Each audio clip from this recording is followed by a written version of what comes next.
improve your metrics, mental approach, your velocity, and your outreaching strategies. Because there's a ton of players I know that are way better than me that had zero offers because they don't know how to reach out to coaches. Pretty much every possible number when I've gone up. I was high 70s and now I'm aiming for mid to high 80s and hitting the same thing. I was high 80s off machine and now I'm able to put some balls out in the mid 90s. JT's motivation to want to do it at home, be proactive in his baseball career, and we are able to do these things for him, and it's self-motivated and he's taken that action. As a parent, you want to be able to say yes to something like that. It's been making me feel much more confident. Like now going into the season, I feel I have all the ability I need and I can just play and trust that all the work I did will pay off. I started working out. I was about 120, 115, about 160 now. I trusted it and it worked. If you want to go get it, it's not going to come to you. My EV was about 75 and my body weight was around 155, around that. Since I joined that, I'm up to almost 180 now and I'm hitting 80s, around mid 80s. How much more kind of committed he was and how much more confident he became in his own progress,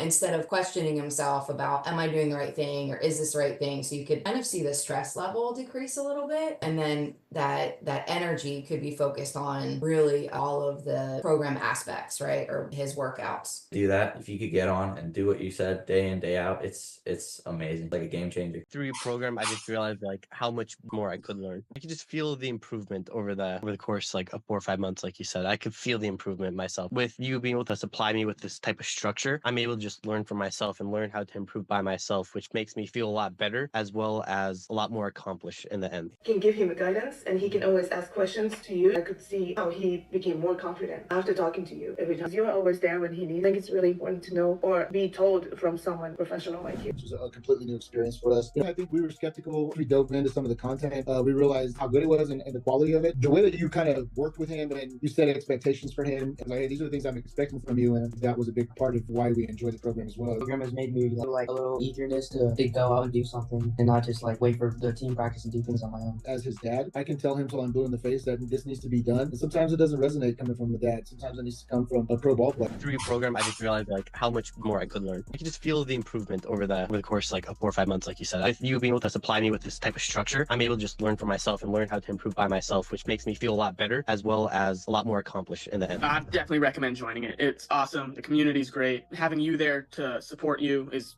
incredible, and overall love the program. You get the full structure. You get your lifting, you get your arm velocity, you get your mechanics, you get your hitting, and the hands-on approach from you. Infield velo was 68 or something like that. It was not good. My 60-yard dash was 7.7, which is not good either. And I was not very mobile. I wasn't very strong. I'm a big kid, but a lot of it was just like from my size.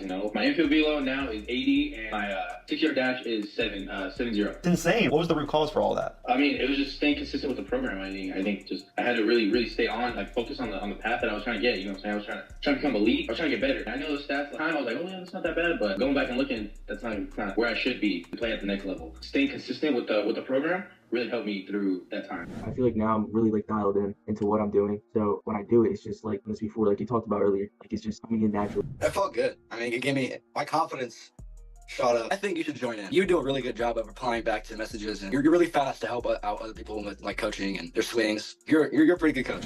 Hitting improved, touching improved, velocity went up, speed went up, everything in general went up. Before joining, I tracked my 60 time and I was running a 8.22, and then after a while I did a showcase and then I ran a 7.08. What do you think the leading cause for that? That's crazy jump. Probably mobility and probably the exercises that you have in your academy that allow for growth in those little tiny muscles that people forget about. I could tell I was hitting the ball a little bit harder, and then it got better and better and better, and then my speed picked up with the sprinting training and all that, and I was just getting a lot better. But before that, it was not super good. I've definitely picked up on my hitting velo. Before I joined the program, my velo was 72 off the bat, and at this showcase, I hit 80. That's insane, dude. No, so when I first saw your program, you were talking about how to get to college and how to get D1 and get recruited and all this, and that had me super interested because I'm trying to go D1 and everything, try to get a scholarship and all this, and your program definitely talks about it and helps you walk through it and get you started. Honestly, I would say like the program definitely helped me a lot. Helped me work through some things, get my visualization for games and all that, just get me prepared. Obviously, like my program's remote. Like, have you had any trouble by doing the work that I provide you?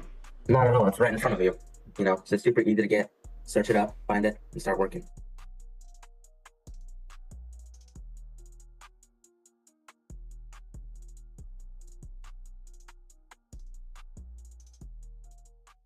Welcome Evan Mendoza to the program. Cardinals third baseman Evan Mendoza. Mendoza giving it a look, finds the railing and he tumbles over, but he made the catch. Unbelievable, Evan Mendoza. Gran jugada en Evan Mendoza, dos joyas defensivas. Evan Mendoza makes a great rounded up play. the middle. Mendoza throws off the shortstop. Mendoza field spins. Throw. Mendoza throw to first in time. Wow, what a play by Evan Mendoza. Short. Mendoza to second for one. Oh my word, you've got to be kidding.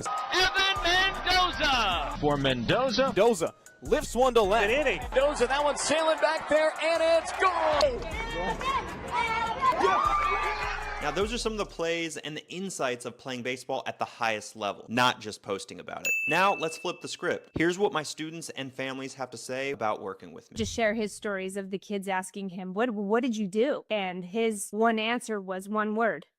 Evan. It's an overall great program to improve your metrics, mental approach, your velocity, and your outreaching strategies. Because there's a ton of players I know that are way better than me that had zero offers because they don't know how to reach out to coaches. Pretty much every possible number would have gone up. I was high 70s and now I'm aiming for mid to high 80s and hitting the same thing. I was high 80s off machine and now I'm able to put some balls out in the mid 90s. JT's motivation to want to do it at home, be proactive in his baseball career, and we are able to do these things for him, and it's self-motivated and he's taken that action. As a parent, you want to be able to say yes to something like that. It's been making me feel much more confident. Like now going into the season, I feel I have all the ability I need and I can just play and trust that all the work I did will pay off. Started working out, I was about 120, 115, about 160 now. I trusted it and it worked. If you want it, go get it. It's not going to come to you. My EV was about 75 and my body weight was around 155, around that. Since I joined that, I'm up to almost 180 now and I'm hitting 80s, around mid 80s. How much more kind of committed he was and how much more confident he became in his own progress,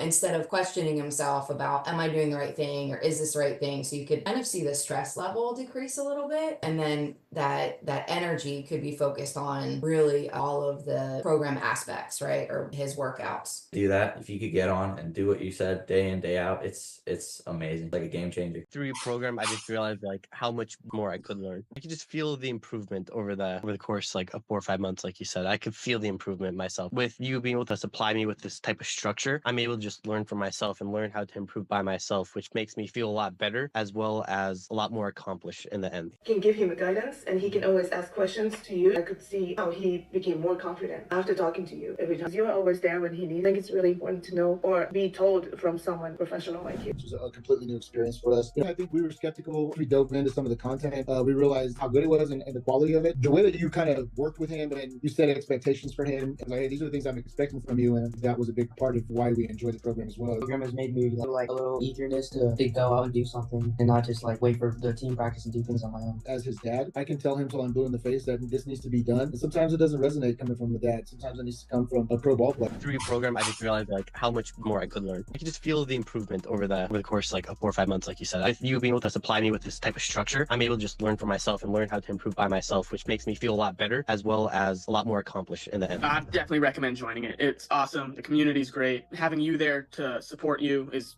incredible, and overall love the program. You get the full structure. You get your lifting, you get your arm velocity, you get your mechanics, you get your hitting, and the hands-on approach from you. Infield velo was 68 or something like that. It was not good. My 60-yard dash was 7.7, which is not good either. And I was not very mobile. I wasn't very strong. I mean, I'm a big kid, but a lot of it was just like from my size.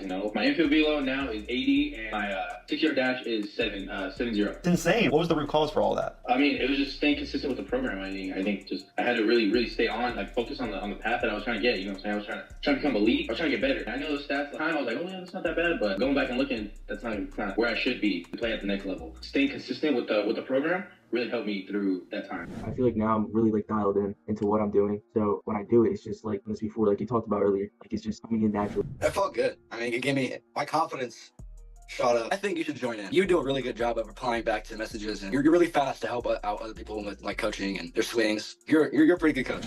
Hitting improved, lifting improved, velocity went up, speed went up, everything in general went up. Before joining, I tracked my 60 time and I was running at 8.22, and then after a while, I did a showcase, and then I ran a 7.08. What do you think leading calls for that? That's crazy jump. Probably mobility and probably the exercises that you have in your academy that allow for growth in those little tiny muscles that people forget about. I could tell I was hitting the ball a little bit harder, and then it got better and better and better. And then my speed picked up with the sprinting training and all that, and I was just getting a lot better. But before that, it was not super good. I've definitely picked up on my hitting velo. Before I joined the program, my velo was 72 off the bat, and at this showcase, I hit 80. That's insane, dude. No, so when I first saw your program, you were talking about how to get to college and how to get D1 and get recruited and all this, and that had me super interested because, you know, I'm trying to go D1 and everything, try to get a scholarship and all this, and your program definitely talks about it and helps you walk through it and get you started. Honestly, I would say, like, the program definitely helped me a lot, you know, helped me work through some things, get my visualization for games and all that, just get me prepared. Obviously, like, my program's remote. Like, have you had any trouble by doing the work that I provide you? Not at all, it's right in front of you. You know, it's just super easy to get. Search it up, find it, and start working.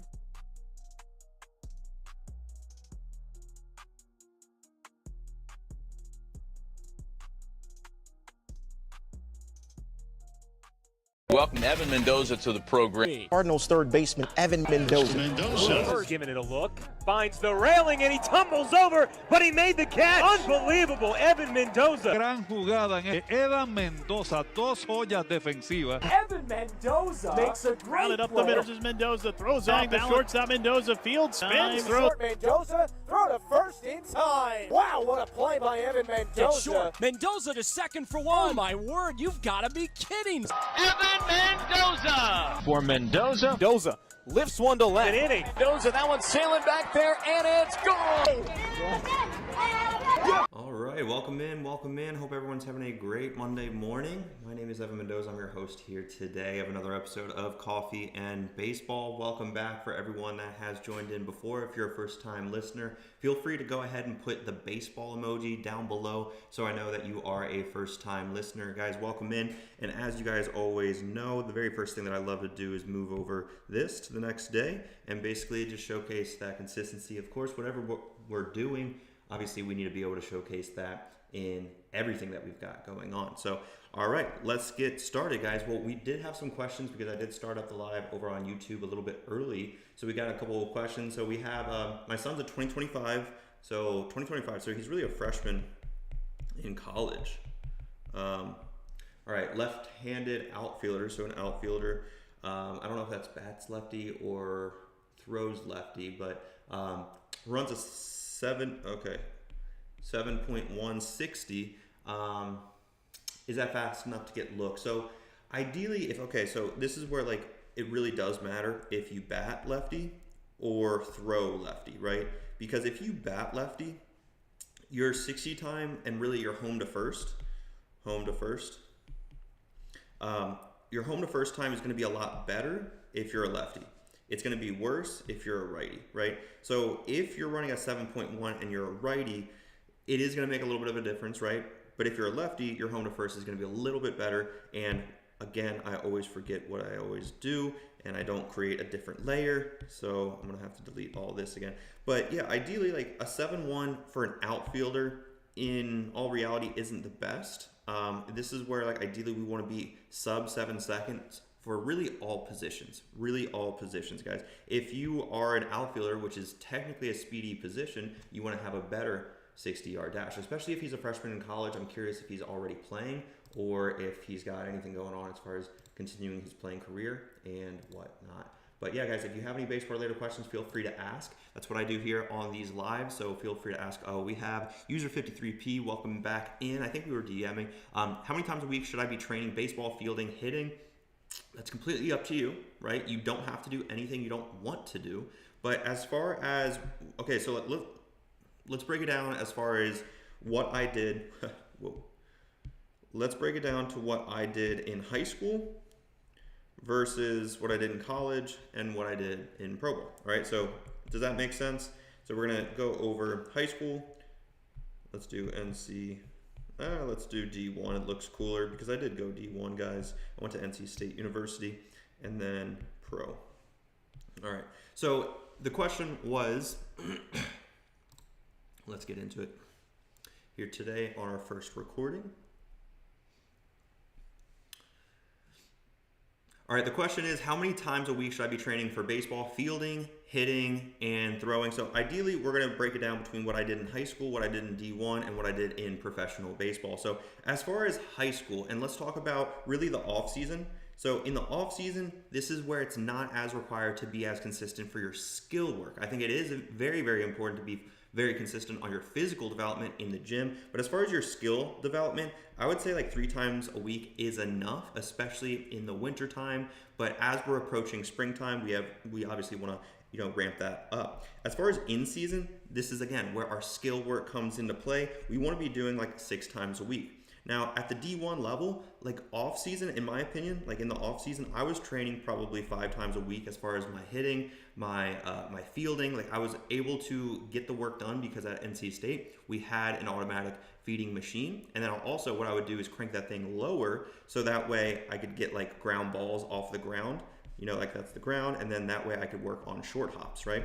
So these are the things that I did to train that fielding more times than not. As far as in season, we're going to be doing that again like 6 days a week. We're going to be also playing games. We're going to be fielding infield, outfield before games as well. Now in professional baseball, this is where, again, skill work, in my opinion, is like 2 to 3 times a week in the off season. You're not doing skill work as frequently. I will say like hitting is probably the most common to do throughout the entire off season. So like, yes, if you want to do that 5 days a week, you definitely can. But as far as like fielding work in my opinion doesn't really start up until like January, where January moving into spring training usually starts around February. So like think a month before, that's when we get started for like the fielding and throwing and ramping up. As far as in season, again, this is going to be like 6 or 7 days out of the week, and that's the emphasis of consistency that you have to be putting in each and every day to see the results that you want to see. Hopefully that answered your question, user 53P. And yeah, I don't know if we sent over a video to you or not. I forgot your name because I know that you created that other baseball account. But yeah, dude, hopefully you talked a little bit about your parents about the academy and everything that we've got going on here, and maybe these lives as well. So guys, if you have any baseball related questions, again, very, very important that you ask those questions. So that way, number one, that this is an engaging live for you guys. I don't want this to be a boring live. And I also have my Cuban coffee. I got my little Cuban coffee. It looks a lot smaller than what it is. Ooh, look at the camera. Look how good quality this is. All right. So this is, it's a lot smaller, as you can tell in my hand, but wow, the ASMR, it's crazy. All right. We got a 2027 catcher, but hasn't filled out yet. I don't know what that means. Our coach is already evaluating him physically. If he's a 2027, yes, college coaches are going to be evaluating him because 2026s are kind of finishing up. They're wrapping up around this time of the year where, it's February. As you guys probably saw, a lot of people have been signing recently. So, yeah, they're not necessarily moving directly onto 2027s right here, right now. But the way that I always view it is, guys, like, you really have to think about where these college coaches are. And I think this is a really important emphasis that I want to record this because I think this is an important one.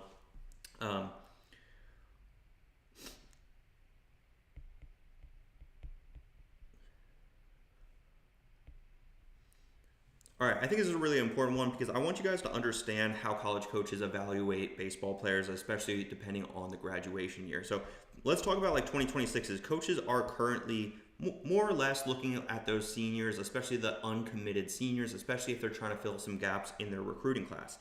But college coaches will have a thing called their pipeline, and this is basically what this is, right? We have the 2027s, that are in the pipeline further away. These are going to be people that they're second most interested in, right? Beyond the 2026s. It's not saying that 2027 grad classes are not getting recruited or not getting evaluated whatsoever, but they're in the pipeline. Same thing with 2028s, right? They know those crazy good talents in the 2028 class, but maybe they just can't communicate with them. Maybe they can't recruit them right here, right now. And that's okay, right? But they're in the pipeline. Same thing with even like 2029s, and I think even like over here, you can barely even see, but like 2030s. I truly believe that college baseball coaches will see talent that they like, that they get excited for, even if they're in like 8th grade. They'll see videos on social media. I see videos on social media, and I'm like, dang, that guy can swing it. I wonder what he's going to look like when he's a senior in high school. These college coaches think the same way, and they ultimately are building out these pipelines for, I don't know what's going on with my camera, but they're building out these pipelines not only on who they're currently looking at, but who's to come down the way. Does that make sense? Because I really hope that that does make sense. Guys, a pipeline is just a way to basically organize your information to make it a lot easier to recognize what's coming, right? I even have a pipeline technically within my academy for, user 53P. Like, you're in a category for me, basically based off of our conversation.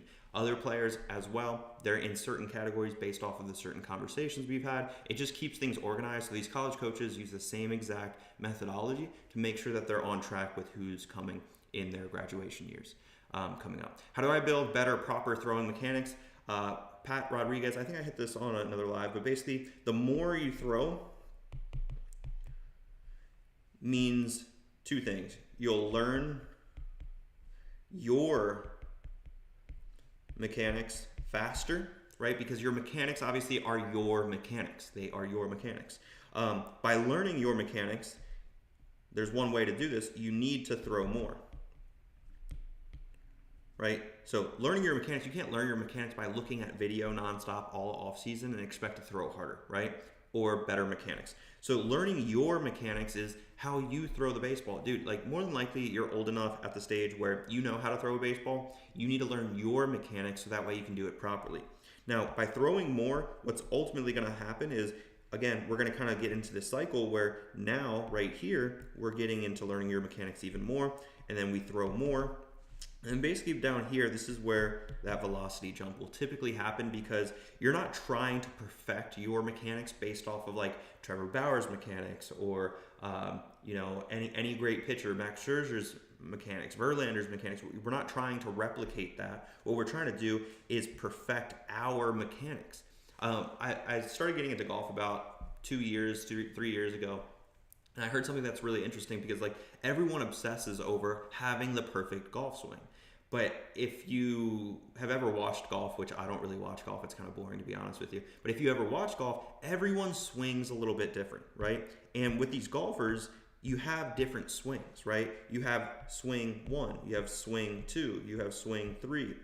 That was supposed to be a 3, right? All these different swings. Swing 3 as far as a professional athlete out there on the tour, is not trying to replicate swing 1.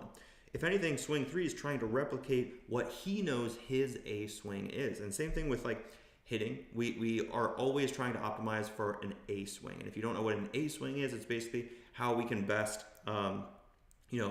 with our mechanics, stay grounded, using the ground, making sure that we have proper weight distribution, so that way we have the ability to swing with power, not just to contact. So maybe that answers your question, Pat. Hopefully you get some clarity out of that. But building that proper mechanics, it's only going to come from doing the action more. It's not going to be from like watching more videos. It's really going to be through the repetition. And that's something that I always love to kind of stand on for you guys, is the simple fact that, like, yes, you have to do the thing. You have to do the thing. There's no shortcutting whatsoever in, recruiting. There's no shortcutting in really anything. You have to do the work. And if you don't do the work, you're probably not going to get the results that you want to get.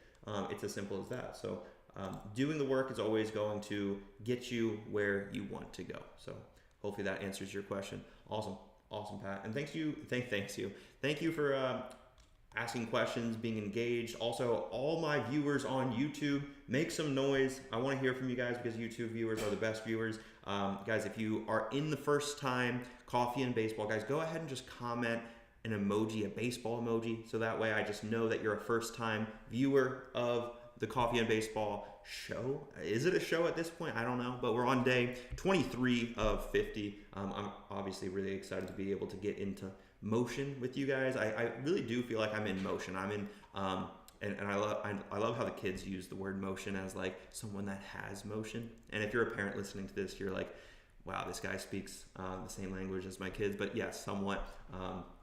But no, like these kids will use motion as like, oh, he has motion, he has a following, he has his thing going on, right? And I really do feel like I'm in motion right now with the lives, because one thing I really love to do, Jim Rabel, 1977, welcome in for the very first time. I appreciate you joining in. Rezi127. By the way, guys, Instagram is a little bit delayed, so if you do comment a question, just give it a couple of seconds and I should be able to hit you guys up. But welcome in for the very first time, guys. This is where we talk baseball development, mindset, and even recruiting. My name is Evan Mendoza. So I played 7 years of professional baseball between the St. Louis Cardinals and the San Diego Padres. I also went through the college recruiting process and played at the D1 level at NC State University. I studied aerospace engineering, which is why I love like being able to teach you guys in an interactive way that is fun and engaging. So guys, if you have any baseball specific questions, feel free to ask. And we had some over on YouTube, so let's get into it. Okay, so he didn't get invited to a prospect camp. Should we be concerned? Get invited back. So based off of that question, invited back. So more than likely what happened is you got an email, right? You got an email. You got an email saying come to this camp, right? And what happened was you went to a camp, right? Let's actually draw this out and record this so that way if you guys miss this, you'll find this on the feed. But all right. He didn't get invited back to a camp. Should we be concerned? So more than likely what happened is you got an email saying come to this camp and you enrolled your son into the camp. And then basically afterwards, this is where there's a huge question mark. It's like, what's happening now? Why didn't we get invited to maybe a prospect camp? For those that don't know, a prospect camp is going to be a more secluded group of maybe a dozen players that are prospects that are potentially college ready athletes. So that way you get a little bit more of a feel, or really the college coaches get more of a feel on who your son is. So this model, in my opinion, is wrong because there's a lot of prep work that needs to be done before you even get that initial email saying come to the camp, right?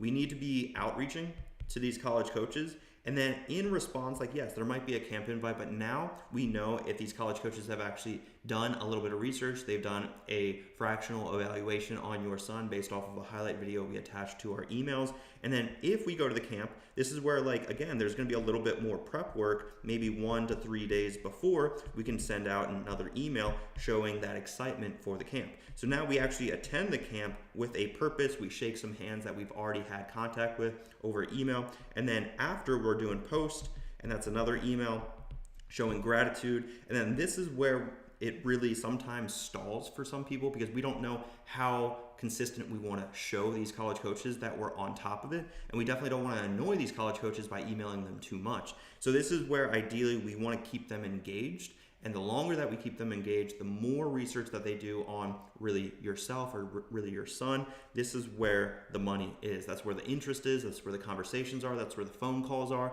That's where the official visits are. And that's where the actual offers are. All right, so did that make sense, guys? I hope that made sense for you guys as far as how you can properly go about a camp, so that way we don't become one of those people that just basically gets lost in the sauce, quite literally. But yeah, let's take a little Cuban coffee break, guys. This is called Coffee and Baseball, so I have been getting my Cafe Bustelo coffee. It's like a very, very dark Cuban coffee. And I put it in the moke thing. I don't know how else to explain it. It basically boils the water upward. It gets me good, really good. It gets me going. All right, guys. If you have any baseball-related questions, feel free to ask. That's why I do these. Sometimes I also like to do profile audits. So, guys, if you have a baseball profile, put the @ down below. I'll take a screenshot of your profile. I'll tell you what you could be doing right, what you could be doing better, how your profile can be best optimized for college coaches, and making sure that you're presenting yourself in a professional way. That's something that I think it's the very bare minimum, but you'd be surprised on how many people don't do the absolute bare minimum. So let's get AG. Let's see the new account, because I know that you told me that you started up and you took some of my advice. So I'm curious on how this looks, because I know the profile picture is sick. By the way, you're 2030. So remind me, what is the 2030? 2030 is is that 8th grade?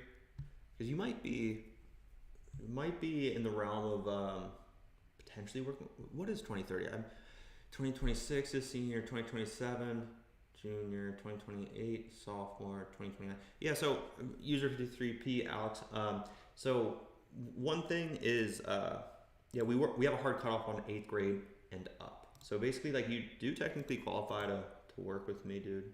But let's get this going. I'm gonna airdrop a picture of everything. Yeah, 8th grade. All right, Rezi, I'm gonna hit you up next, but we're gonna do Alex first, and then we'll go from there. All right, so we're gonna be doing like profile audits. Did not work.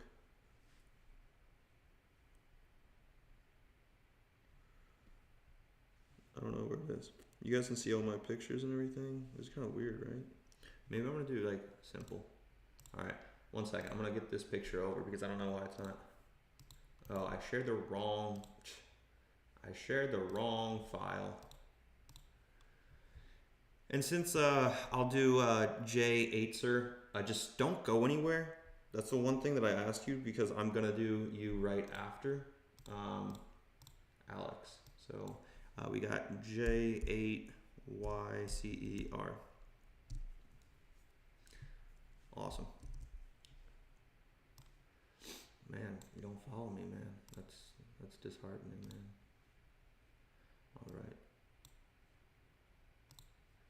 All right. We're gonna move over back to iPad. All right, there we go. All right, there we go. All right, we're gonna do Alex first as far as a profile audit, and then we'll do Jay Aitzer. I wish I knew your name, and that's something that I'm gonna hit on here in a second. So let's get into it, guys. All right, so very first thing that I noticed, you follow me. I appreciate the support, man. That's awesome. Okay, let's go Cuban. That's why you said let's go for the Cuban coffee. As far as profile picture, looks great. You can tell that you're a baseball player. I don't know if you're 29. My lucky number was 28, but anyway, great picture. I always prefer something that shows your face a little bit better because that way college coaches can associate your name to the face to the name. Basically, it's just a way to get recognized that much quicker. So as far as your username, nothing wrong with it. You know, you're incorporating your probably favorite number, your grad year as well. So this is great. Also, great job on using the profile name, Alex. Great job. You've obviously been in these lives for a bit.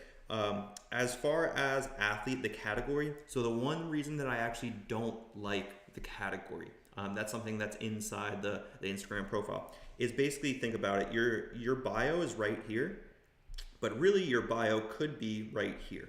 So basically this category, what it's really doing is pushing everything down. And what could happen is you're like eliminating an area right here for potentially another line, depending on how big your bio is.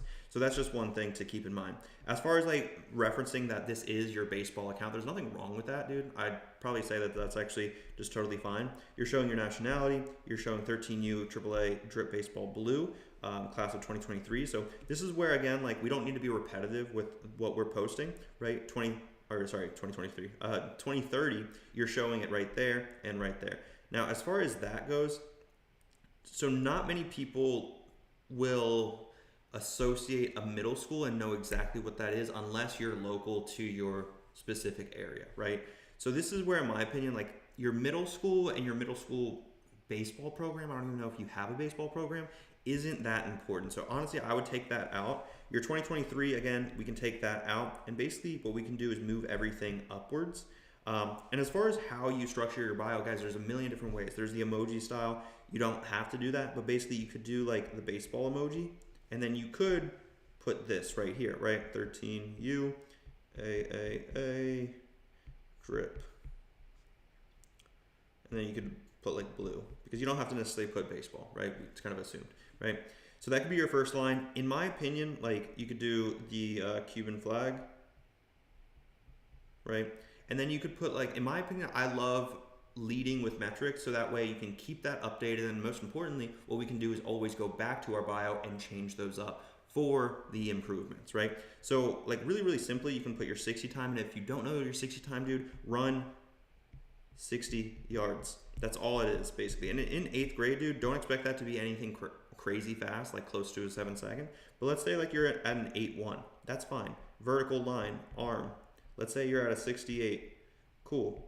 Vertical line, EV. Wherever you're at, the thing is, wherever you're at, it's important to write it down so you know where you're at. So that way, when college coaches can ask you a question, hey, what's your exit velocity? What's your max EV off of a tee? Hey, it's 85. You know it like that, because you should know it like that. It's your career, guys.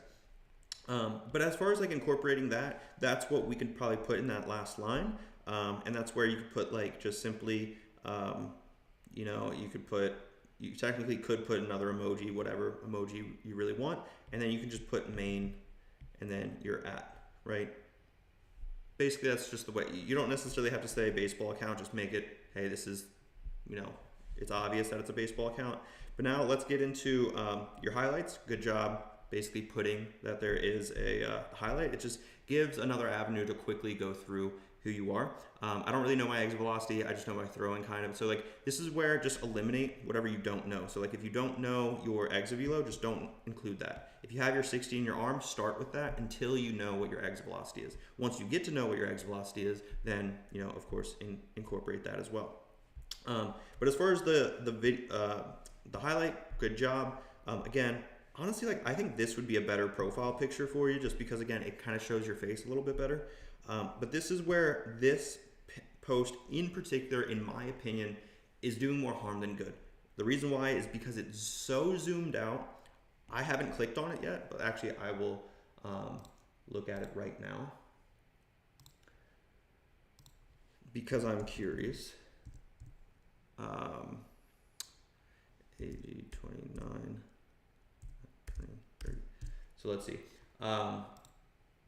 Okay, so actually, so this, you need to change the cover image because I just looked at the video. The first clip is actually you hitting and you're in the center of the frame. So it's very obvious that it's an edited video, right? Whereas what we're looking at right now, it looks like a game changer video that has never been edited. So that's always like just something to keep in mind. That first clip of you hitting a hustle double where you slid head first, great. Now, as far as the second clip, and this is really for you, Alex, because no one else is really watching the video. The second clip where you start with like a game changer clip, or at least that title screen, I would completely eliminate that because no one likes that. As far as the game changer clip that you actually hit that single, it looks like up the middle, great job. You talked about that pass ball, that was good. Yeah, like it shows that it's engaging. You're editing the video actually really good. So dude, like keep up the hard work. You're doing great. There's a couple of clips that looks like you're kind of lungy at the plate. We don't necessarily want to incorporate those clips that make you look like you're off balance. But I would say just really change up the first clip. And I see the clip that it came from. It looked like a not necessarily a rollover, but it looked like a single in the 6 hole. But these are all the things that the cover image matters a lot because it looks like it's just going to be one of those zoomed out videos that we all have seen before and we don't necessarily always love. But let's get into another profile audit. We had one waiting, so let's get into that right now and we'll go from there. This is Jacer. Hopefully you're still in here. Reezer 127. So let's get into it. All right, so we have like the emoji style, which I like. All right, so J8 Weiser. Okay, so think about this. For people that don't know who this is, and I don't know who this is, obviously just commented it from Reezer 127. What is this person's name? I'm trying right now. I don't know, right? And that's an issue, in my opinion, right? So as far as the username, there's nothing wrong with the username being that, right? I think we are not properly utilizing the profile name right here like Alex was doing. So Alex basically put right here in this line, first name, last name, vertical line, grad year, and then positions, right? Jay Slee. So I wouldn't have known that. I would not have known that, right? And a college coach would not have known that, right? So instead of incorporating all the flags, in my opinion, like it's cool, right? It looks nice, But this is where we can incorporate more things that are tangible for what these college coaches are going to be really using to evaluate. So we got 2020 or 2030, so that needs to be put into this profile name. As far as positions, we're listing way too many positions in my opinion. So you're a shortstop, middle infielder, those two are basically the same. Third base, that's basically you're grouping yourself into an infielder. But ideally what we really want to be doing is, what is your son's favorite position? And more than likely, based off of just like how he looks and how he's dirty, he's got the sunglasses in his hands, he looks like a gamer, you know, he's probably a shortstop. So we want to emphasize shortstop, right-handed pitcher. Obviously it's kind of like known that he's a right-handed pitcher, but still the proper way to do it is just shortstop, right-handed pitcher. So there's no doubt. As far as the number, so that could change based off of what team he's on. So I would probably eliminate the number. So now we're putting position here again in this top line. So that way our bio isn't as cluttered like it is right now.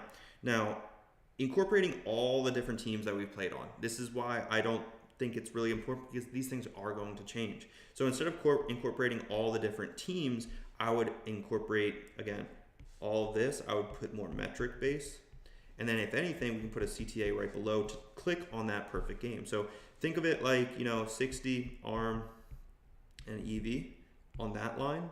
And then the below line is, you know, really watch my, you know, winter 2025 highlight, right? So, or like spring 2026 highlight, or fall 2025 highlight. I'd probably do fall because that way it's a little bit less confusing with wintertime. But the CTA is basically telling them what should we do next. And ideally we want them to click on this. But this is actually kind of a good point for what you guys are looking at right now. If I tap right here with my thumb, because my thumb's pretty big, right? And it takes me to Threads, I'm gonna be kind of frustrated because I have Threads downloaded on my phone. I don't like going to Threads because then I usually like, oh, I don't wanna go on another app. I was enjoying myself on Instagram.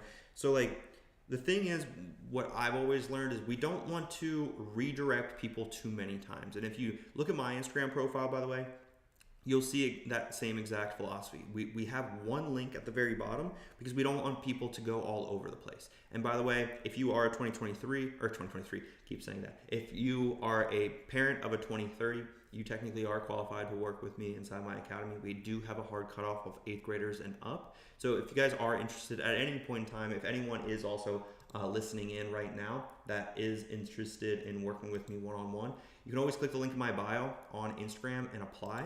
And then that way we can see if we're a good fit for each other. But yeah, as far as the, if I tap right here, I don't want to be redirected to Threads. I'm gonna be honest with you. And a lot of people feel that same way, unless we're using Threads as like a huge recruiting database, but that's what like Twitter in my opinion is for. So like, we don't want to put a Twitter profile because again, we're optimizing one profile just to redirect to another. It makes things a lot more confusing. So what I would do, yes, the perfect game is fine, or we can put a YouTube video. And yes, I know I just said that we don't want to redirect people to different channels and different profiles, but YouTube is like the most trusted resource for watching any video, right? We know that there's advertisements every once in a while. Of course, for the smaller accounts, advertisements aren't really a thing because you don't bring in enough watch time for YouTube to basically put advertisements before the video. So usually if you put a YouTube video and you only have like 1 subscriber, or if you only have like 5 videos, that's great because then the coach can quite literally click right here, evaluate the player in a snapshot, or better yet, evaluate the player based off of these videos, which I'm going to get into here in a second. Again, your son doesn't follow me. What's going on with that, man? No, more than likely, you probably just joined in right now, and your son probably just doesn't know who I am. But anyway, right here, we could be incorporating a thing called highlights, right? And as far as these clips, like, great job on using pin clips. I would have to ask the question, Resi127, is this a parent ran account? I think that's what we're all curious on. Is this a parent ran account? No harm if it is. I'm just kind of curious. If it is, just let me know. I'm just curious, is it a parent ran account? I'm gonna look a little bit more into it.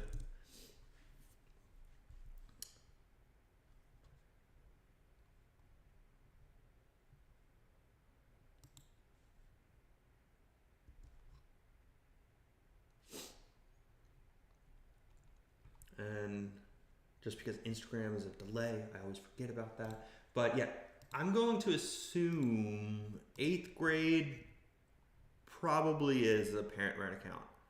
Probably is. But you tell me. You tell me. If you're still in here, hopefully you are. Because like a lot of, and then he's following me.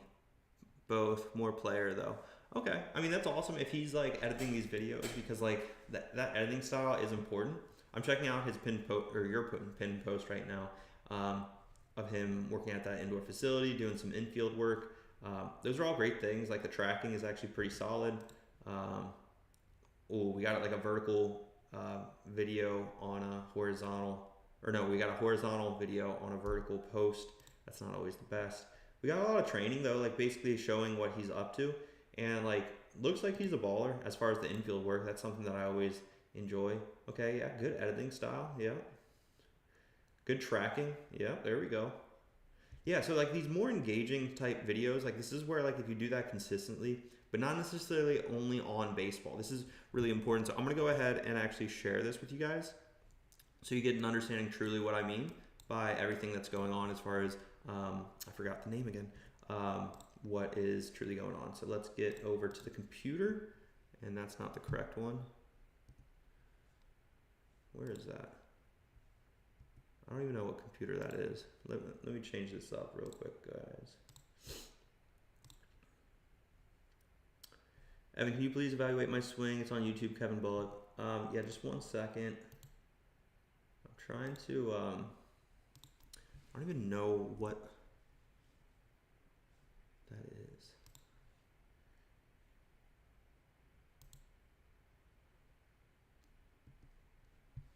Where is that? I don't even, I'm so lost right now. I'm just trying to share it with you guys. Okay, so that one's working over there. Why is that one not working? Okay, we're gonna figure it out, guys.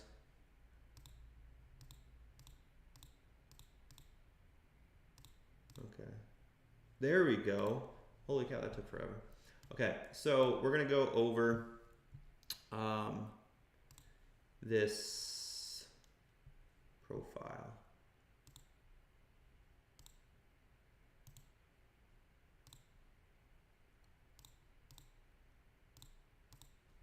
All right, there we go. Can you guys see it all right? Can you guys see it all right? Hopefully you guys can see it all right. Let me do this.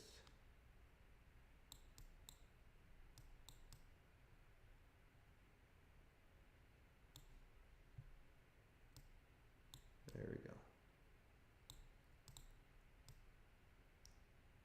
All right. Cool, cool, cool. All right, so we're gonna go over Jace Lee, because I forgot his name.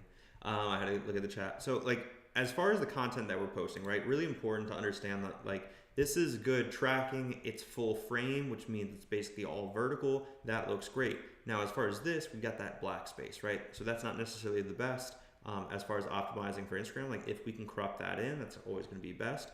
And same thing like this. This is going to be more of you know, a total vertical.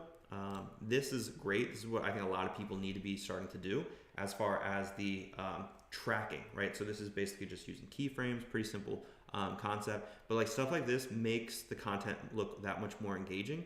You know, same thing with this. Again, we're full frame, so always just keep that in mind.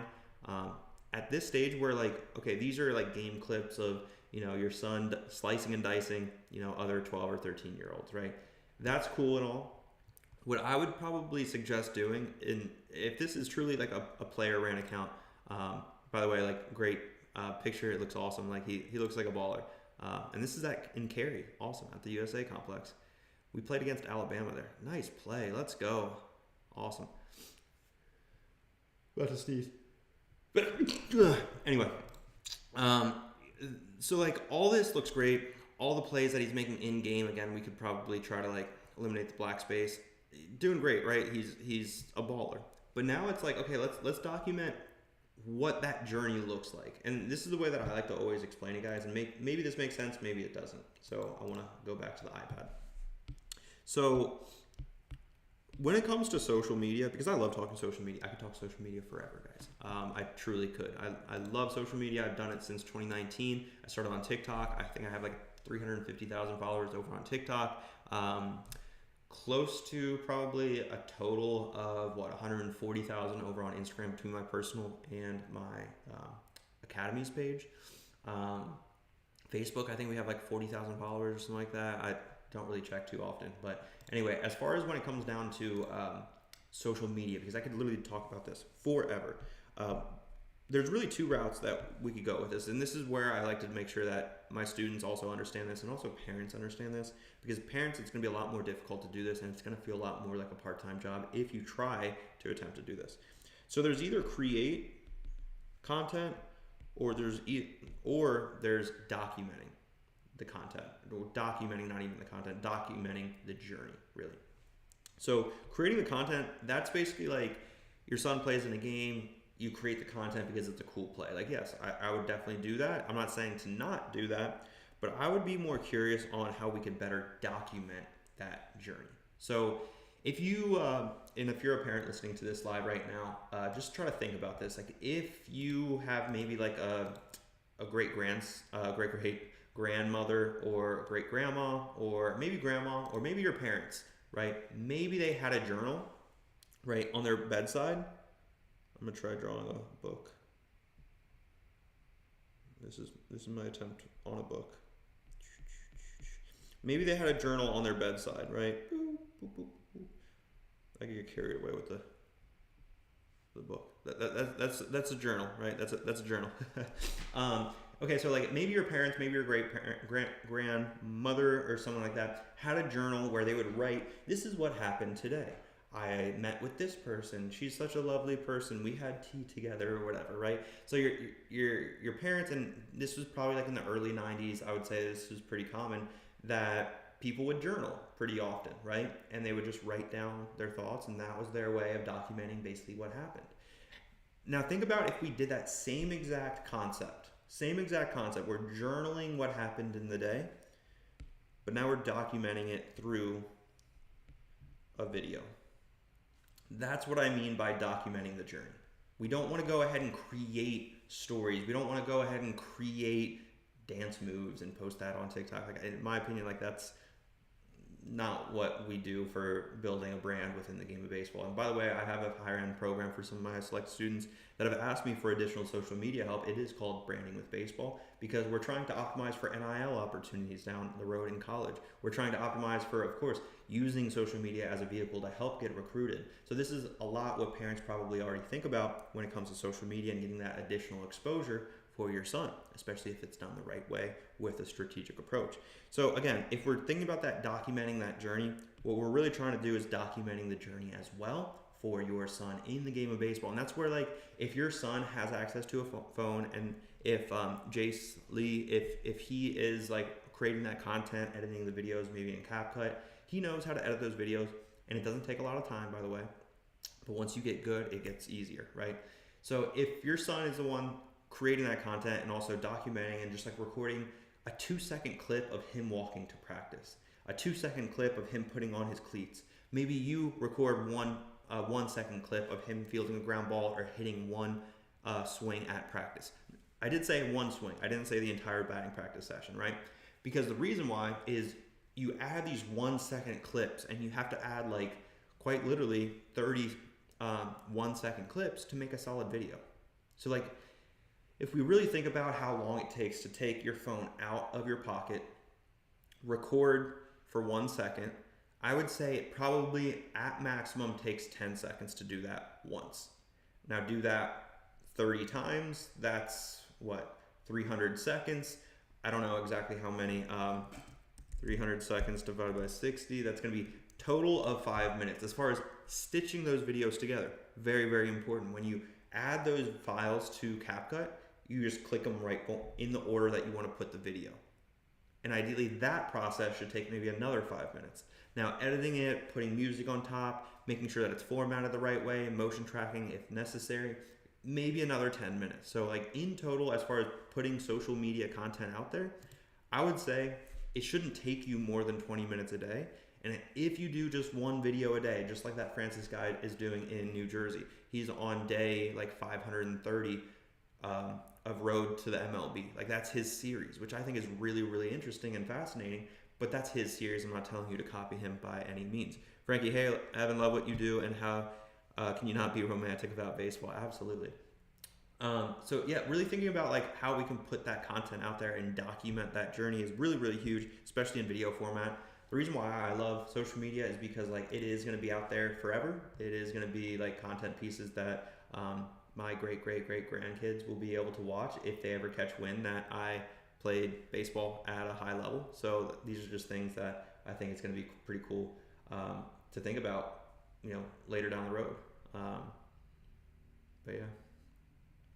Also, I'm just recognizing, I think right now, so I tried cutting my hair yesterday, and I think I missed some right here. It looks like a little bit more of a shadow.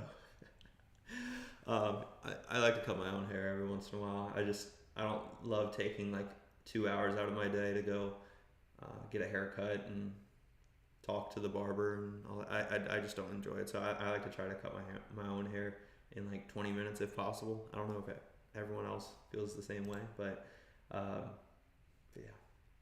But yeah, guys, if you have any baseball related questions, feel free to ask. Frankie, thanks for joining in and asking any questions. Guys, if this is the very first time you noticed that, dang it. Okay, the reason I don't care is like literally tomorrow it's going to grow back. I don't overthink the small things in my opinion in life. Like things like that, like cool, you're going to judge me for it? Okay, I don't care. Like user 50, Alex, like does that make you think anything different of me? Probably not. Hopefully not. And I know for a fact, like my hair grows back so quick, so I don't sweat it. I've also thought about all the times when I would get a haircut when I was a kid, and like to be honest with you, like I hated getting haircuts when I was a kid, and if I had like a terrible haircut, like my mom would always be the one like, oh, it's bad, it's whatever, it's this, and I'm like, oh, it's gonna grow back in like a day, who cares, right? So like that's always just my mindset with like, don't sweat the things that like aren't gonna be a huge impact in a day, in a week, or in a month, right? And that really goes to show, like, especially with my mindset, guys, if you go 0 for 4, let's talk about baseball because we're not talking about haircuts anymore. Let's talk about baseball. So like if you go 0 for 4 in a game, after that game it's trash. Like it stinks, right? Like the car ride home, maybe your parents are yelling at you or saying, oh, it doesn't even look like you're trying out there or whatever, and putting additional pressure on you. Not fun, right? But let's say you go 0 for 4. In a month, fast forward a month, right? Let's go down. 1 month, right? Let's say you're hitting 400 in the season or whatever the case may be, right? And you just had a 1 for 4 day. After that game, are you really going to remember what it feels like going 0 for 4? Absolutely not. Like, absolutely not. So that's where, like, if something like my hair, like, in a month, am I really going to think about the bad haircut that I had a month later? Like, no, I'm not going to care about it. It doesn't matter. Dope, great info. Thank you for your feedback. We use stories to show the daily practice. So transition those stories, because those stories are going to evaporate in 24 hours. So make sure that you're showing that progress and kind of like the progression of the day as well. And it doesn't always have to be baseball related. That's the thing. Like, if you think about like that wider scope of how you can document your really your son's life, but that's where, again, like, I don't want you to be the force of posting on behalf of your son. I want your son to really take that initiative if that's something that he wants to do, because like the one thing I always get scared of, and this is really to the parents that I want to talk to real quick, is like I remember watching a Netflix show about how parents will post on behalf of their kids, and they have like their huge YouTube channel, and they use their kids basically for clickbait and things like that, and it's really sickening. I don't have any kids, but like it just seems weird. I don't know if you guys feel that same way. So like, and again, I'm not a parent, so maybe I don't know like this and that and the other, right? But I do know like how things will like compound, and especially like compounding interest with like any investment or like a savings account, right? The interest will compound year after year after year, right? And same idea applies to social media content. If you post really good quality social media content, that interest or that compounding effect will accrue, right? So I get it from that standpoint of like wanting to start early for your son, but also if your son doesn't have like a logical explanation on why he wants to do it or why he should do it, or really what his why is, because you might have your why, but his why might be dramatically different. Just like I explained to you guys, like my why is to create that documenting journey of basically what my journal would look like for my great grandkids that I'll never meet. And if they know that I'm a baseball player, or I played pro baseball, and they catch wind of that, like they might want to do some research on who I was, and then that way they can better understand me. A quick little story about that, because technically speaking, I heard on like my mom's side, I don't know how accurate this is, who really knows, but I heard on my mom's side that our like great grandfathers and like that, I have zero clue if this is accurate or not, is supposedly John Paul Jones. And for those that don't know who John Paul Jones is, he's basically the individual that founded the United States Navy, which I think is far-fetched. I don't know if that's accurate whatsoever, but our family my mom's side, we do kind of have a lineage of individuals that have gone to the United States Naval Academy, that have gone to the Air Force, that have kind of been in that military realm. And I was actually considering going to the Naval Academy, and I really loved planes. I studied aerospace engineering. But like that supposedly is something that my parents told us that on my mom's side, they said that we were related. And I was like, okay, how do we prove that? How do we know that? Also on my dad's side, there is stories again with no correlation that were like related to Shakira. And I'm like, okay, well, I don't know that, right? So like, it would be cool, like thinking about not necessarily Shakira, because she's kind of in the spotlight. She has like content posted on social media, right? She also has music videos, and she's left like a legacy on who she is. But like John Paul Jones, imagine if he had a daily vlog.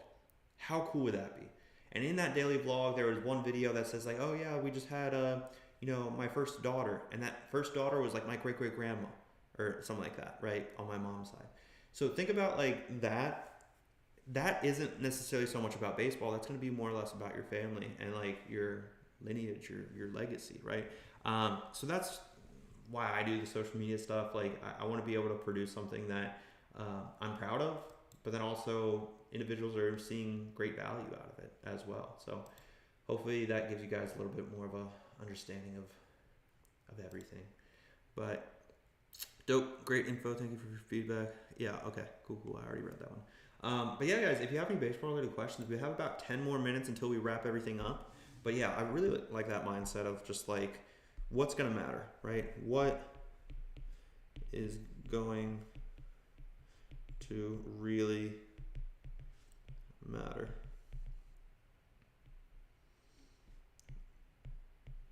That's the question that I want you guys to really ask yourself, especially after those 0 for 4 days, after you make a little bit of an error, right? Because that one error doesn't define you, it's what happens next. It's kind of like the whole boxing motivational quote. It doesn't matter how many times you get knocked down, it matters how many times you get back up. If you get knocked out 7 times, get up 8 times, right? We want to have that emphasis of getting up as many, or if not more, than times getting, knocked down. How many times, like, should I be specifically training, hitting, and fielding? So, like, that's where it's going to be completely up to you depending on the season. So, again, like, based off of the calendar year from January to December, this is where you should have a training regimen for each section, really, of the year. And these are what we call, like, basically phases. So, phase 1, phase 2, phase 3, and phase 4. And this is going to be basically helping you understand what kind of volume you need to be doing based off of the calendar year. So based off of these these phases, Alex, this is going to help you understand like how much emphasis you should be putting onto fielding and hitting, and as far as that skill level. I will say like there's important times to take off, right? So like let's say like right here, right after fall ball concludes, like give yourself off a little bit away from hitting, so that way you can reset, and then that way you can jump back into it maybe in December or whatever. Let's say you take a break off from October to November, get back into it late November, Thanksgiving, so that way we can get into the season at 100%, feeling good about ourselves, we're not getting drained. Because one thing that if you do, again, like throughout the entire calendar year, is hit, and then you hit some more, and then you hit some more, and then you hit some more, there's never going to be a time for you to be able to really like reflect on where you were at, where you're trying to go, and basically where you came from as far as your mechanical standpoints. So having some reflection period and also like a recovery period is important, not only on lifting, but also in, hitting, fielding, things like that. What are some good stages of development for each high school year? Great question. So let's talk about it. So ninth grade, this is what's probably happening right now for either you or your son. I can't tell if you're a parent, just Mad Jax, but I'm going to refer to you as Jax if that's okay. So Jax, in ninth grade, this is probably what you're feeling. So probably this is where things will start to get into motion, right? This is where we realize like, yeah, my son, or I'm a pretty solid baseball player. I might be on JV, but I'm taking baseball seriously, but I don't really know what the next path is or what should I be doing next, this, that, and the other, right? Now, 10th grade, this is where with that motion that your son or you are creating, this is where really what we need to be focusing on is building a really strong wall, right? And this brick wall, we're trying to build it up as tall as humanly possible with the emphasis of this is now the foundation that we created by the motion that we created really in freshman year. So freshman year, we get things started. We build that foundation as far as a routine, discipline. These are like the core concepts that really define success inside my academy, because I do start with like as young as 8th graders. That's our cutoff, because this is the time where they, the players can take the initiative into doing their own work and really develop great habits. But then let's talk about 11th grade. So 11th grade, this is where we have a pretty solid wall that we've built up. But now what we have is, this is what I refer to as an ice block, right? So like with ice sculpting, right? This is ice. With ice sculpting, you start with a block and then all of a sudden you have this thing in the middle, right? That's what that is. But then this is like that foundation that we created, or really that wall that we created in that 10th grade year. So as every year that passes on, we're starting to refine that process even more, refine that routine, understand our strengths, understand our weaknesses, and continuously progressing. Now, around 12th grade, this is where, in my opinion, there is the panic button, right? And a lot of parents will press that panic button. It's like, what's going on? What's going on? My son was taking baseball so serious throughout these past couple of years, but the thing is, you guys forgot to take it serious on the recruiting side. You forgot to take it serious on the physical development or the nutrition or the mindset or the leadership. There's so many different areas of basically player development. That's PD. Basically, that's, the Cardinals had player development departments. The Padres had a player development department, right? Because there's a huge hub of skill development, which is like, that's what a lot of people, I think a lot of parents especially, think that they're so okay with just going to hitting lessons, and that's just like one tiny piece of the puzzle. You've got skill work, which is really hitting, throwing, and fielding, because that's basically baseball. We've got physical development, basically anything that involves getting bigger, stronger, and faster, especially in the gym. We've got our mindset, making sure we know the game of baseball, your IQ, making sure that we also have positive mindsets and frameworks to overcome struggles.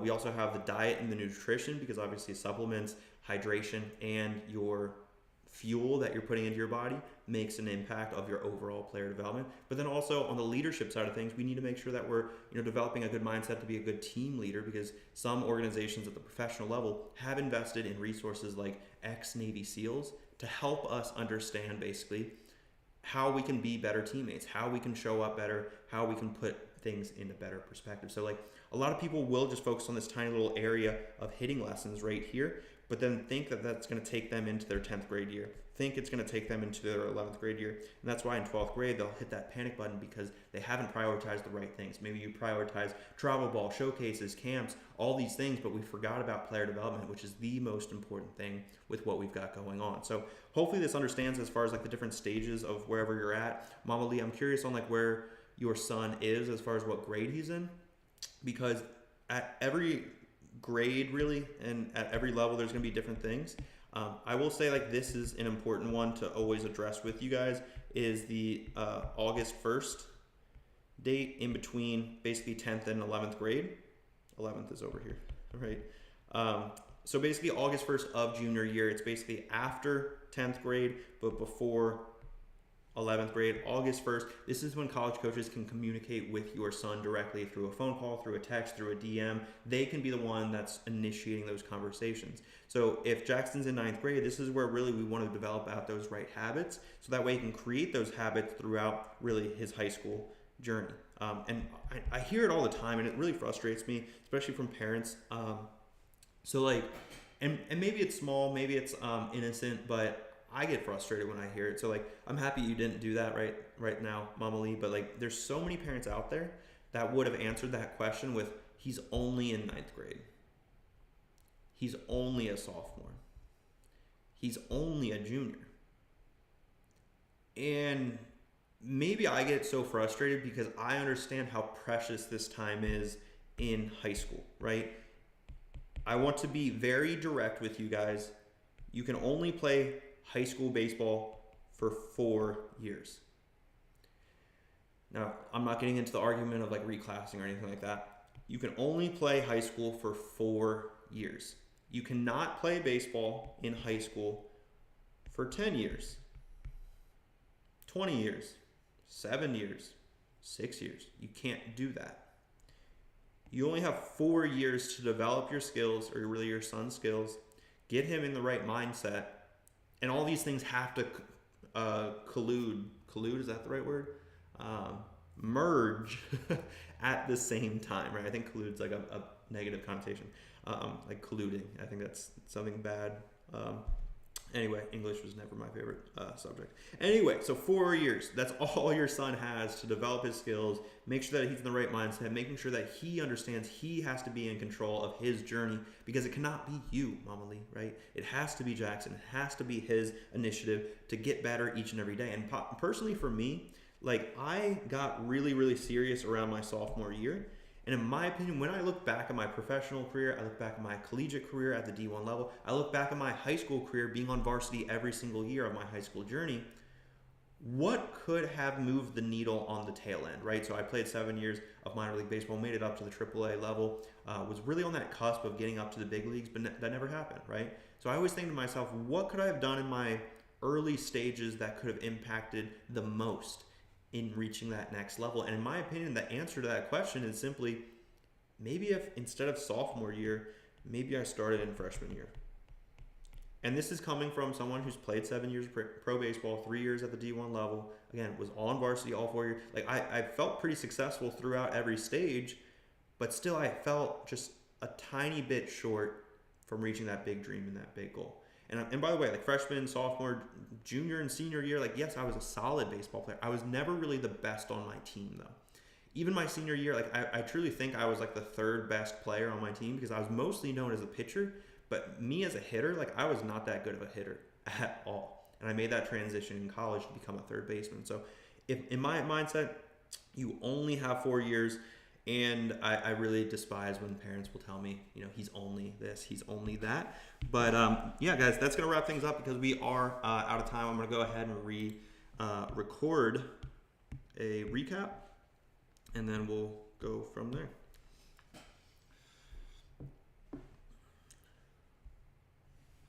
All right, recapping day 23 of 50 of streaming every day at 11 a.m. Eastern time. So we talked about basically the off-season and in-season mix between the high school level, D1 level, and the pro level as far as your skill work. I'm not talking about working out. So basically 3 times, 6 times in season, 5 times, 6 times, etc. So these are just things to understand like where you're at. This was a 2027 catcher that I don't really remember too much about.